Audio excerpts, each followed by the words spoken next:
Hello everyone. आज की इस वीडियो में हम क्लास 9th की जो बिहाइव की बुक है उसका chapter number 9 the bond of love उसके क्वेश्चन आंसर्स डिस्कस करेंगे। आइए स्टार्ट करते हैं हम इसके लेसन के क्वेश्चन आंसर्स। हाँ जी, फर्स्ट क्वेश्चन है I got him for her by accident. ठीक है, हमें एक लाइन दी गई है I got him for her by accident. अभी इसके ऊपर बेस्ड हमें क्वेश्चन आंसर्स दिए गए हैं। क्वेश्चन आंसर कितने हैं ये देखो, इसके ऊपर क्वेश्चन आंसर्स दिए गए हैं, 3 क्वेश्चन दिए गए हैं। फर्स्ट क्वेश्चन है हु सेज दिस, सेकंड है who do him and her refer to, what is the incident refer to here. ये हमें सारे क्वेश्चन आंसर पूछे गए हैं।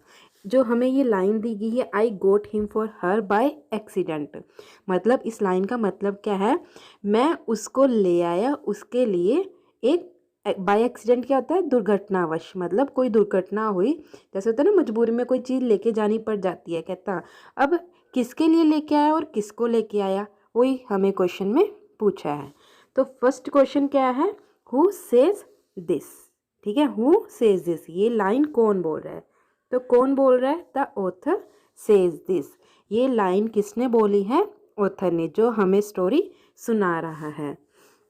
सेकंड क्वेश्चन क्या है, who do him and her refer to. यहाँ पे देखो हम हिम और हर आया ना, इसका मतलब क्या है। ठीक है, हिम कौन है, हर कौन है। हाँ जी, आंसर है him refers to the baby bear. ठीक है, चैप्टर में पता है ना आपको, बेबी बियर लेके आता है वो जिसका नाम ब्रूनो रखते हैं। तो हिम का मतलब है बेबी बियर, बियर बालू, बेबी बालू का जो बच्चा होता है उसको लेके आया, किसके लिए, हर रेफर्स टू ऑथर्स वाइफ। यानी कि ये हमने आंसर देखा ना, ऑथर बोल रहा है मैं बेबी बियर को लेके आया, किसके लिए लेके आया, वो अपनी वाइफ के लिए। तो यहाँ से समझ आ गया, हिम और हर रेफर्स टू कौन है, हिम मतलब baby bear, her author's wife. Third question है what is the incident refer to here. यहाँ पे है ना बाय एक्सीडेंट, इसका मतलब है दुर्घटनावश, मतलब कौन सी ऐसी दुर्घटना हो गई थी कि उसको बेबी बियर को अपनी वाइफ के लिए एज अ प्रेजेंट लेके आना पड़ गया। हाँ जी, आंसर क्या है, the incident refer to catching of the baby bear. वो होता है ना शिकार करने जंगल में जाता है, तो वहाँ पे वो क्या किसको लेके आता है, बेबी बियर को। इंसिडेंट का मतलब है जब बेबी बियर को पकड़ने जाता है। तो कौन सा इंसिडेंट हो गया, catching of the baby bear. हाँ जी, नेक्स्ट है, नेक्स्ट क्वेश्चन है हमारा। नेक्स्ट क्वेश्चन में भी हमें एक लाइन दी गई है, he stood on his head in delight.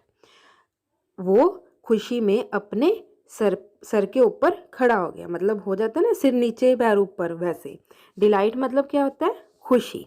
ठीक है, डिलाइट मतलब खुशी। अब इस पे भी वही है, सेम क्वेश्चन पूछे गए हैं। कौन कौन से क्वेश्चन है, who does he refer to. Second question क्या पूछा है, व्हाई वाज ही डिलाइटेड। ठीक है, फर्स्ट क्वेश्चन देखो ही यहाँ पे पूछा ना, ही क्वेश्चन लाइन में है, ही कौन खड़ा हो जाता है अपने सिर के बल पे। ठीक है, second why was he dilated, हमने बोला ना खुशी में, खुशी के मारे खड़ा हो जाता है, तो वो खुश क्यों था जो भी खड़ा हो रहा है। तो हमें इन क्वेश्चंस के आंसर बताने हैं। तो फर्स्ट क्या पूछा, who does he refer to. Answer क्या है, he refers to the baby bear. कौन खड़ा हो जाता है, बेबी बियर। नेक्स्ट क्या पूछा है, वाई वॉज ही डिलाइटेड, वो खुश क्यों था फिर। He was delighted to see author's wife after a long time. वो खुश इसीलिए था क्योंकि उसने ऑथर की वाइफ को बहुत लंबे समय के बाद देखा था। समझ आ गया इस लाइन का मतलब, why was he dilated, because he saw authors wife after a long time. हाँ जी, नेक्स्ट क्वेश्चन। नेक्स्ट क्या बताया हमें, वही सेम, इसमें भी हमें एक लाइन दी गई है, कोटेशन दी गई है, कौन सी है, we all missed him greatly but in a sense we were relieved. वो बोल रहे हैं कि हम उसको बहुत मिस कर रहे थे, we all missed him greatly but in a sense we were relieved, but कहीं ना कहीं हमें खुशी भी थी, हमें चैन की सांस भी मिली। ठीक है, ये लाइन बोली है किसी ने। तो अब देखो क्वेश्चन क्या पूछे गए हैं, who does we all stand for. यहाँ पे देखो वी ऑल आया है ना, तो वी ऑल का मतलब क्या है। ठीक है, सेकंड क्वेश्चन क्या पूछा है, हु डिड दे मिस, बोला है ना वी ऑल मिस्ड हिम, किसको मिस कर रहे हैं। तो थर्ड क्वेश्चन क्या पूछा है, why did they nevertheless feel relieved, तो वो फील रिलीव्ड रिलैक्स क्यों फील कर रहे थे। ठीक है, क्वेश्चन समझ में आ गए क्या क्या पूछे हैं। तो आइए फर्स्ट क्वेश्चन का आंसर देते हैं, who does we all stand for, कौन आंसर क्या है, the author his wife and son, कौन कौन खुश हो गए थे, कौन कौन, वी ऑल का मतलब क्या है, द ऑथर, ऑथर की वाइफ और ऑथर का बेटा। ठीक है, समझ आ गया। नेक्स्ट क्वेश्चन क्या पूछा है, हु डिड दे मिस, वो किसको मिस कर रहे थे, आंसर है they missed the baby bear, किसको मिस कर रहे थे, वो बेबी बियर को। हाँ जी, नेक्स्ट क्वेश्चन है, why did they nevertheless feel relieved, और क्यों मतलब रिलीव फील कर रहे थे, क्यों चैन की सांस आ गई थी। They felt relieved because it was getting difficult to keep the baby bear at home, वो इसीलिए चैन की सांस ले रहे थे क्योंकि उन्होंने देखो बेच दिया था ना उसको जू में। ठीक है, उनको लग रहा था क्योंकि घर पे इतने बड़े बियर, क्योंकि जिस अकॉर्डिंगली उसका वेट बढ़ रहा था ना, उसको घर पे रखना मुश्किल हो गया था, इसीलिए जब उन्होंने वहाँ पे बेच दिया, उनको इस बात की खुशी भी थी और वो उसको मिस भी कर रहे थे। समझ में आ गया ये क्वेश्चन। हाँ जी, नेक्स्ट क्वेश्चन है, answer the following questions in 30 to 40 words each. अब क्वेश्चंस आएंगे उनके थोड़े, वो देखो एक एक लाइन में दे दिए, इसके थोड़े बड़े में आंसर देने हैं। क्वेश्चन क्या है, अभी क्वेश्चन क्या पूछा है हमें, ऑन 2 ओकेजन्स, ठीक है, ओकेजन होता है मौके, Bruno ate drank something that should not be eaten drunk, what happen to him on this occasion. कहते हैं किसी दो ऐसे मतलब चैप्टर में ऐसे दो मौके आए हैं जहाँ पे ब्रूटो ने कुछ ऐसी चीज़ खा ली थी या पी ली थी जो उसको नहीं खानी या पीनी चाहिए थी, और उसके बाद उसको क्या होता है, मतलब हमें ये चीज़ें बतानी है। हाँ जी, कौन कौन से दो इंसिडेंट थे, Bruno ate barium carbonate which was put to kill the rats and mice, Bruno ने क्या खा लिया था, बेरियम कार्बोनेट, किसके लिए लेके आए थे वो, रैट्स एंड माइस, मतलब चूहों को मारने के लिए उन्होंने जो बेरियम कार्बोनेट रखी थी वो ब्रूनो ने गलती से पी ली थी, और उसका इफेक्ट क्या हुआ, paralysis set into the extent, मतलब इस हद तक पैरालिसिस का अटैक होता है ना, पैरालिसिस इस हद तक ब्रूनो को हो गया, he could not stand on his feet, कि वो अपने पैरों पे भी खड़ा नहीं हो पा रहा था। ये तो हो गया फर्स्ट। सेकंड क्या था, once he drank 1 gallon of old engine oil, पहला तो उसने क्या पी लिया, क्या खा लिया, बेरियम कार्बोनेट। सेकंड उसने क्या पी लिया, एक ओल्ड इंजन ऑयल, जैसे घर पे हम पेट्रोल वगैरह रख लेते हैं ना कैन में भर के, उसने क्या किया, इंजन ऑयल रखा हुआ था वो पी गया सारा का सारा, but fortunately it had no ill effects whatever, but क्या है फॉर्चुनेटली कहते हैं उसका उस पर कोई इफेक्ट हुआ नहीं। पहली बार जब उसने बेरियम कार्बोनेट पिया था तो उसको हॉस्पिटल में लेके जाना पड़ा था, सेकेंड टाइम कोई गलत इफेक्ट उस पर नहीं हुआ तो वो बच गया। हाँ जी, नेक्स्ट क्वेश्चन क्या है हमारा, was Bruno a loving and playful pet, why then did he have to be sent away.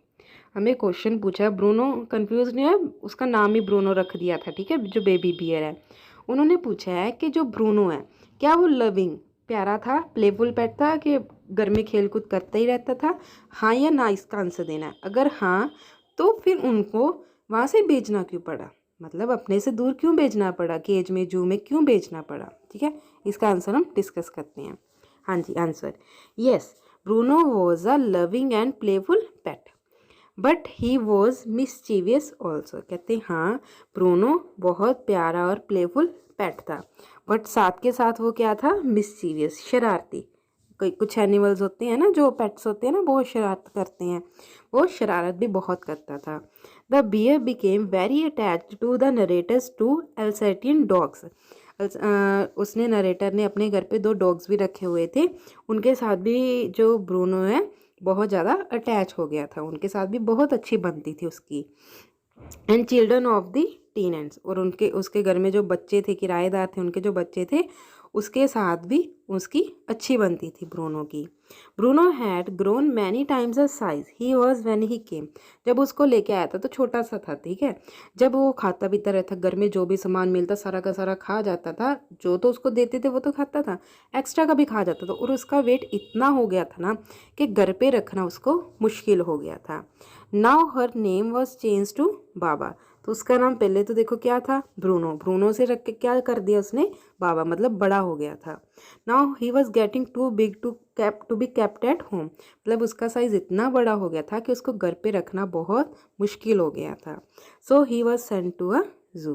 तो इसी वजह से उसको कहाँ पे भेजना पड़ा, जू में भेजना पड़ा। आंसर समझ में आ गया?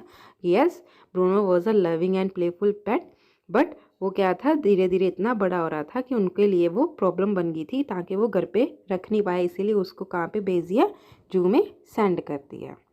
हाँ जी, नेक्स्ट क्वेश्चन है, how was the problem of what to do with Bruno finally solve. अब ब्रूनो के साथ क्या करना है, जब उन्होंने जू में भेज दिया था ना उसको, वो प्रॉब्लम में पड़ गए थे, उसके बाद क्या करें, क्यों प्रॉब्लम में पड़े थे और कैसे सॉल्व किया, क्वेश्चन में आंसर में देखते हैं। Bruno was not feeling happy after getting separated from natives family. कहते वहाँ पे जाके ना सेपरेटेड होता है अलग होना। ब्रूनो खुश नहीं था कि उसको नरेटर और उसकी वाइफ ने अपने से अलग कर दिया। He was getting weak every day. वो दिन ब दिन क्या होता गया, वीक होता गया। The narrator's wife went to Mysore to meet Bruno. Mysore में उसको भेज दिया था, चिड़ियाघर जो होता है, ठीक है। नरेटर की वाइफ उसको मिलने भी जाती है। After seeing is pitiful, pitiful होता है दयनीय, मतलब देख के तरस आ जाए, condition, she decided to get Bruno back home. अब जब उसकी वो हालत देखती है ना, इतना वीक हो गया है, जो इतना वेट पहले इतना वेट बढ़ गया था, इतना वेट कम हो गया, तो वो क्या डिसाइड करती है कि मैं ब्रूनो को कहाँ पे लेके जाऊँगी, वापस घर में ही लेके जाऊँगी। The narrator and his wife made special arrangements for Bruno. यहाँ पे ब्रूनो आएगा, ठीक है, गलती से लिखा गया। And created all facility for him. तो नरेटर और उसकी वाइफ क्या है, स्पेशल अरेंजमेंट्स करते हैं ब्रूनो के लिए, और जो भी उसको फैसिलिटीज देनी होती है वो प्रोवाइड करते हैं। At last Bruno was got back home in a small cage. तो लास्ट में क्या होता है, उसके लिए एक छोटा सा केज मंगवाया जाता है, पिंजरा मंगवाया जाता है, जिसमें पैक करके ब्रूनो को वो फाइनली घर ले आते हैं। तो समझ में आ गया प्रॉब्लम कैसे सॉल्व हुई। ये तो थे इसके क्वेश्चन आंसर्स। अब हम एक्स्ट्रा क्वेश्चन करते हैं ब्रूनो का करेक्टर, जिससे आपको पता चल जाएगा कि ब्रूनो कैसा पेट था, ठीक है। अगर क्वेश्चन आता है ठीक है, वरना आपको सारा करेक्टर है जो इसमें समझ आ जाएगा ब्रूनो का। हाँ जी, Bruno is a pet sloth bear in author's home. कहते एक पेट था, ये तो पता है, वो कौन लेके आया था, ऑथर लेके आया था। He is an affectionate emotional sensitive and playful animal. बहुत प्यारा सा इमोशनल सेंसिटिव नाजुक सा एनिमल था। Bruno behaves like a member of the family with a specifically deep bond of love for the lady. Lady कौन है, author की wife. कहते ब्रूनो ऐसे बिहेव करता था जैसे उनकी फैमिली का मेंबर हो, स्पेशली किसके साथ, जो उसकी वाइफ है, उसको अपनी मदर की तरह ट्रीट करता था। Bruno's affectionate nature wins him the love of the Alsatian dogs and children of the teenage. Question में भी किया था ना हमने कि ब्रूनो का नेचर इतना ज़्यादा अफेक्शनेट था कि उसने जो उनके घर में डॉग्स थे दो, और जो किराएदार थे उनके बच्चों के साथ भी उसकी अटैचमेंट बहुत अच्छे से हो गई थी। He loves eating and enjoys every kind of food and drink. और वो जो भी हर तरह का खाना पीना उसको पसंद था। Bruno is a playful and mischievous. बहुत खेलने कूदने वाला जानवर था और शरारती भी था। Affectionately called Baba by authors wife. प्यार से जो ऑथर की वाइफ है वो उसको क्या बोलती थी, बाबा। ब्रूनो भी बोलती थी, ब्रूनो उसका नाम रखा गया था। He behaves like a young child in the family. उसको लगता था मैं सबसे छोटा बच्चा हूँ घर का, तो मुझे वैसे ही ट्रीट करो। He roams around the whole house and even sleeps in their bed. Roams होता है घूमना फिरना, तो पूरे घर के चक्कर लगाता रहता था, कई बार तो उनके बेड पे जाके भी सो जाता था वो। ब्रूनो's selfless love can be seen when he is sent to the zoo where he suffers the pain of separation। मतलब कोई उसको मतलब नहीं था। वैसे भी ये मानते हैं ना कि जो एनिमल्स होते हैं, पेट्स होते हैं, जो रखते हैं हम घर पे, वो सेल्फलेस लव करते हैं। हम तो किसी को प्यार करते हैं तो मतलब के लिए करते हैं, जानवर को भी मतलब के लिए करते हैं, बट जो जानवर होते हैं वो सेल्फलेस, मतलब बिना मतलब के करते हैं वो। तो वो कब देखा जा सकता है, जब उसको जू में भेज देते हैं, जहाँ पे जाके उसको इतना ज़्यादा लगता है कि मुझे उन्होंने अपने से सेपरेट कर दिया, और उसने खाना पीना भी छोड़ दिया था वहाँ पे जाके। He frets and refuses to eat, वहाँ पे जाके ही रिफ्यूज़ टू ईट, उसने खाना पीना छोड़ दिया था। ही इज़ ओवरजॉयड, ओवरजॉयड होता है खुश हो जाना। When he sees the narrator's wife after 3 months, 3 महीनों के बाद जब नरेटर की वाइफ उसको मिलने जाती है तो इतना खुश हो जाता है ना कि देख के पागल ही हो जाता है। He recognises her from a distance, कि दूर से ही देख के पहचान लेता है कि उसको मिलने कौन आया है। And keeps eating from her hands for hours, और उसके हाथ से, पहले तो उसने खाना पीना छोड़ दिया था बट उसके हाथ से वो घंटों खाता रहता है। He is overjoyed when brought back home and spends happy moments in the lap of his caretaker, that is the author's wife।